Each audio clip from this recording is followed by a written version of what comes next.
Entonces, de dibujar a escribir arquitectura. ¿Qué es dibujar arquitectura, no? ¿O cómo se dibuja la arquitectura? Bueno, a través de los planos en realidad, ¿no? Nosotros somos herederos de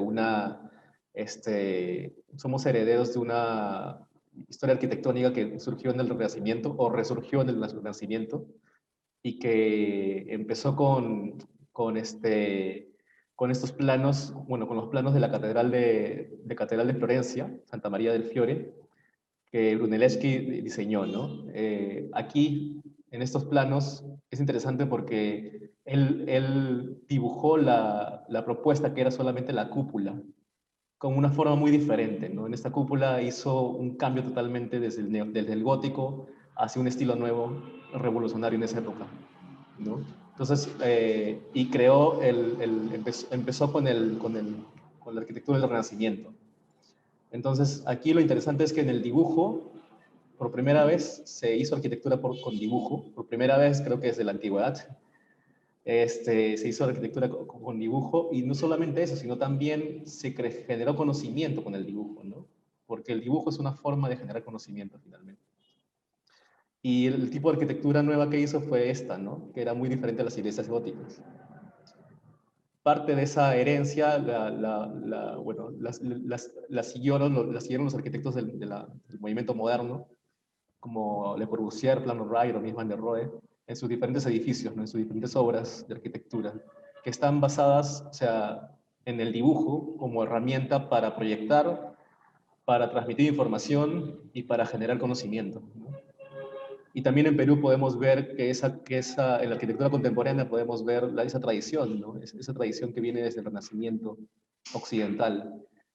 Por ejemplo, en el Museo del Sitio de Pachacamac, de Yossi Cortegana, ellos son herederos del movimiento moderno, en donde la herramienta máxima para proyectar es el dibujo.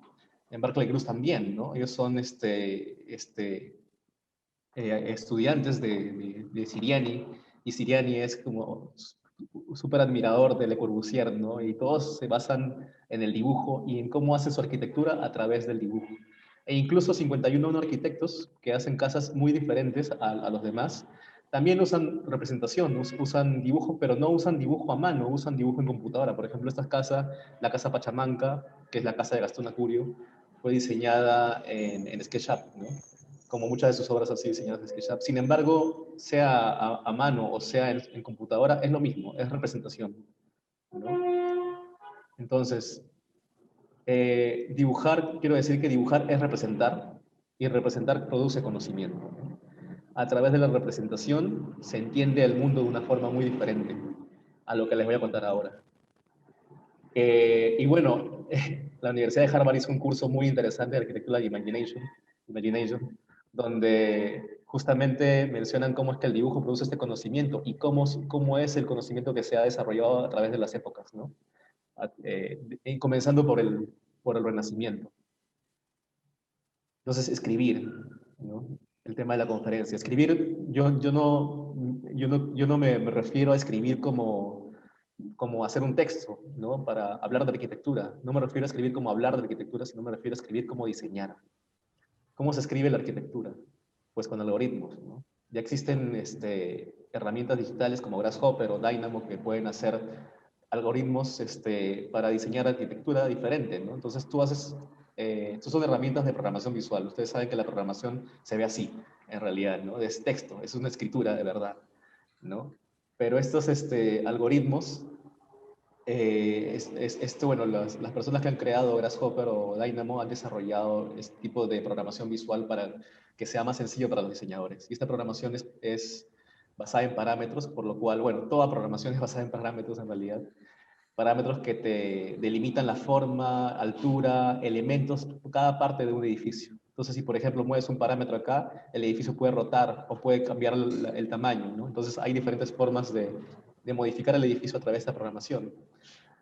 También puede ser programación escrita, se puede usar C# o diferentes tipos de lenguaje de programación dentro de esta forma de programación. Dentro de estos nodos puedes hacerle clic y modificar el ADN, modificar el algoritmo para que cambie. Y en general la conexión de cada uno de estos algoritmos hacen un algoritmo general, que es una definición, ¿no? Eso es escribir arquitectura.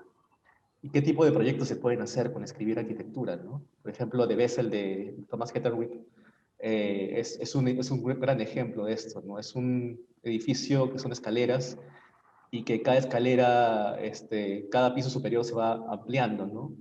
Generando toda una estructura como una vasija espacial, ¿no?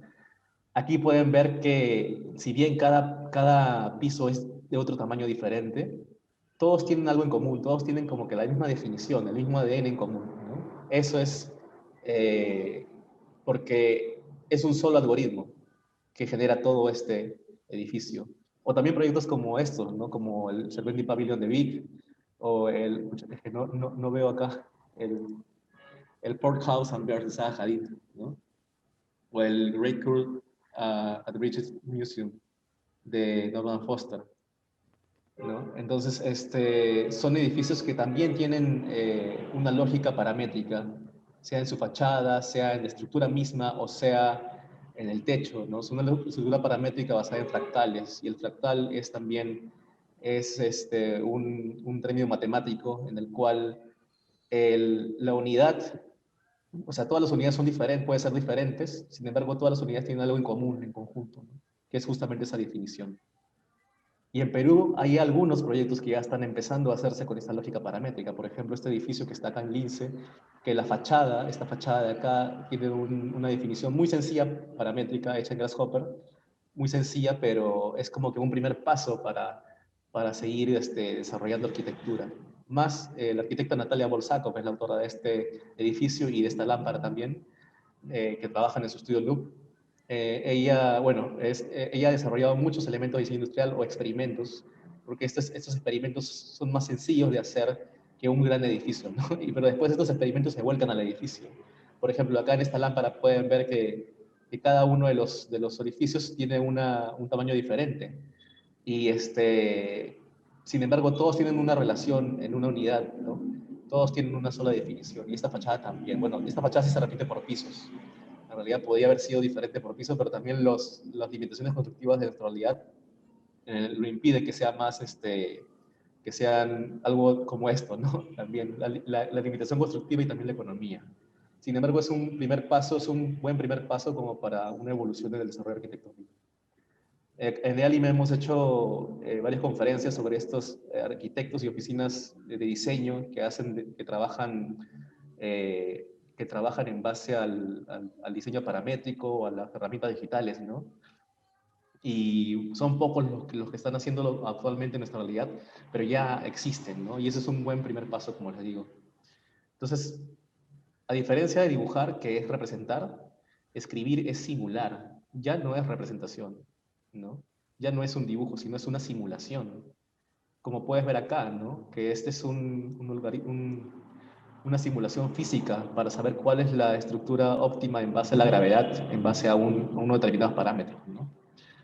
Pero también escribir es prototipar, pues el diseño paramétrico, el diseño escrito, está muy relacionado a las herramientas de fabricación digital, como las impresoras 3D. En este caso se puede ver una impresora de arcilla que está haciendo un prototipo, ¿no? Impresoras 3D de cortadoras láser, o cortadoras CNC, o cortadoras de agua, de acero, etcétera, ¿no? Que son computadoras que son manejadas bueno, que son herramientas de fabricación que son manejadas por computadora para hacer las diferentes formas, ¿no? Entonces tú pasas del modelo simulado, de la simulación, al prototipo, y la persona es la que supervisa eso. La persona no es la que fabrica con sus manos, como pasaba antiguamente, bueno, como pasa hasta ahora en la arquitectura tradicional, sino la persona es la que, el arquitecto, el diseñador, es el que maneja las máquinas para hacer esa fabricación.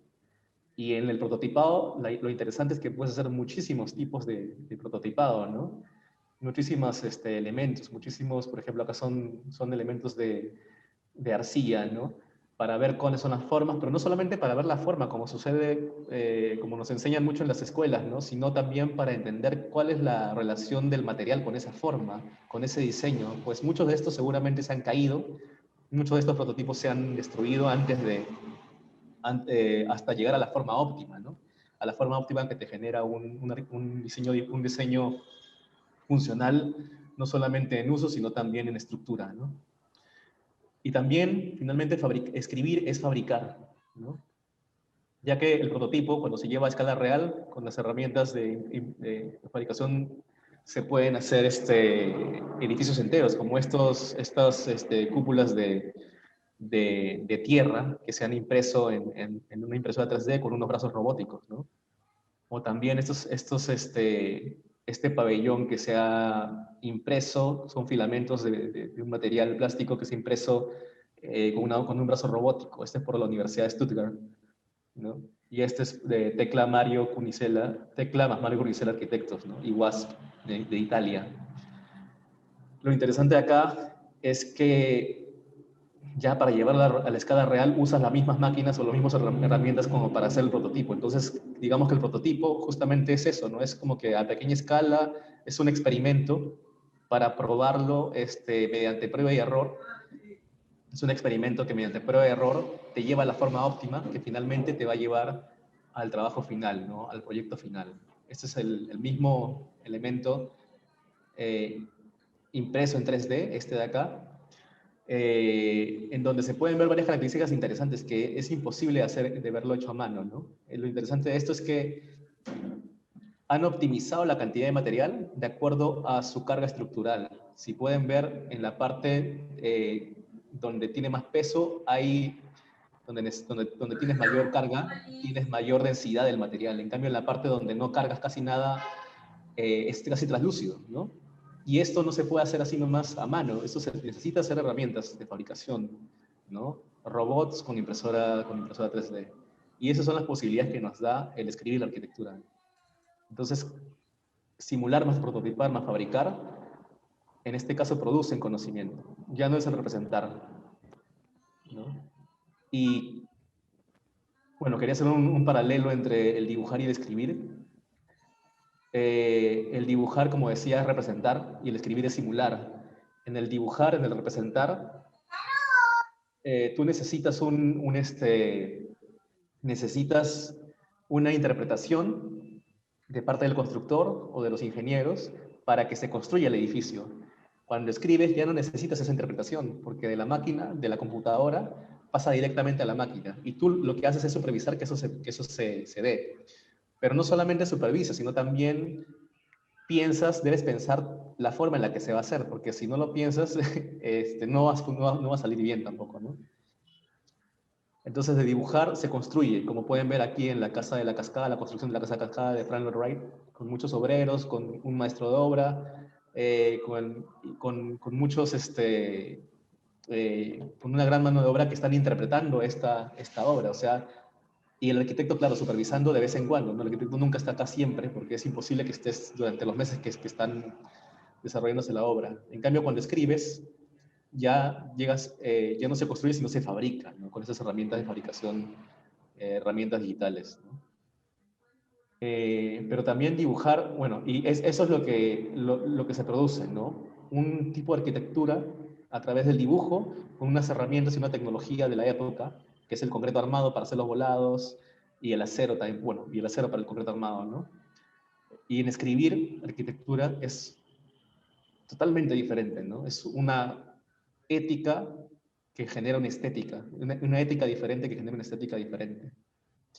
En el caso de la Casa de la Cascada, mucho se habla, bueno, de los arquitectos modernos, o sea, se habla mucho del diseñador autor, ¿no? Un solo autor para un proyecto, que han colaborado muchas personas, pero bajo la dirección de un solo autor. En cambio, acá en escribir, necesitas no solamente un arquitecto, necesitas un ingeniero, necesitas técnicos que manejan los robots, que manejen las máquinas. Es un trabajo como más colaborativo, ¿no? Y también, bueno, y finalmente el arquitecto, cuando escribes arquitectura, cuando la fabricas, el arquitecto termina teniendo el control de todo. Ya no se lo das el control de la construcción al constructor, sino tú tienes que hacerlo, porque tú eres el único que sabe cómo hacerlo, ¿no? Bueno, aquí quería mencionar que hay un buen libro, un libro muy interesante de Luis Ortega, un español, profesor español, arquitecto, que habla sobre el diseñador total, ¿no? Justamente es eso, ¿eh? El arquitecto se convierte en un diseñador total con estas herramientas de fabricación y de diseño digital. Justo lo que quería mencionar es que en este caso, en esta diferencia, hay una gran diferencia entre las herramientas que habían que se usan herederas del movimiento moderno entre el dibujar arquitectura y las herramientas que se usan, que se están experimentando actualmente, ¿no? Que es el escribir arquitectura. Y lo importante de esto es entender que las herramientas también transforman nuestra mente, ¿no? Las herramientas que usamos nos transforman a nosotros. Como se puede ver aquí en 2001, Odisea del Espacio, que básicamente es una película sobre la herramienta humana, ¿no? Sobre la herramienta del humano, donde el simio, al inicio de la película, el simio mata con el hueso, con una herramienta, mata a su congénero. Y después da un salto gigante hacia el 2001, que en esa época se veía lejano, pero ya pasamos, y donde la herramienta ya no es ese hueso, sino es algo más sofisticado, es una nave espacial y la computadora, ¿no? Que finalmente la computadora se vuelve loca y mata a toda la tripulación. Bueno, ya les spoileé, pero no importa, es una película de 70, del 69 en realidad. Que es súper importante que la vean como arquitectos. Si son diseñadores arquitectos, importantísimo que la vean. Y bueno, solo quería mencionar, como terminando, que en Lima estamos haciendo esos experimentos, ¿no? Hicimos un workshop hace unas semanas que era sobre simulaciones físicas en Grasshopper, en donde los alumnos, los estudiantes, utilizaron las definiciones de dos obras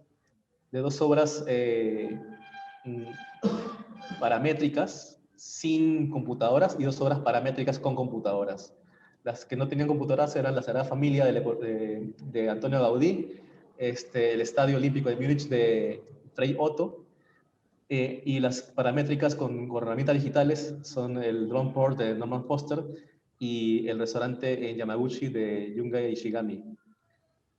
Y con estas definiciones, bueno, se estudiaron los edificios, se estudiaron las estructuras, porque esos edificios básicamente son estructuras. Estructuras, o sea, la arquitectura se genera a través de la estructura, básicamente. La forma arquitectónica es la forma óptima de la estructura, de la catenaria. Entonces, con estos edificios se analizaron las definiciones escritas, se le escribieron en Grasshopper.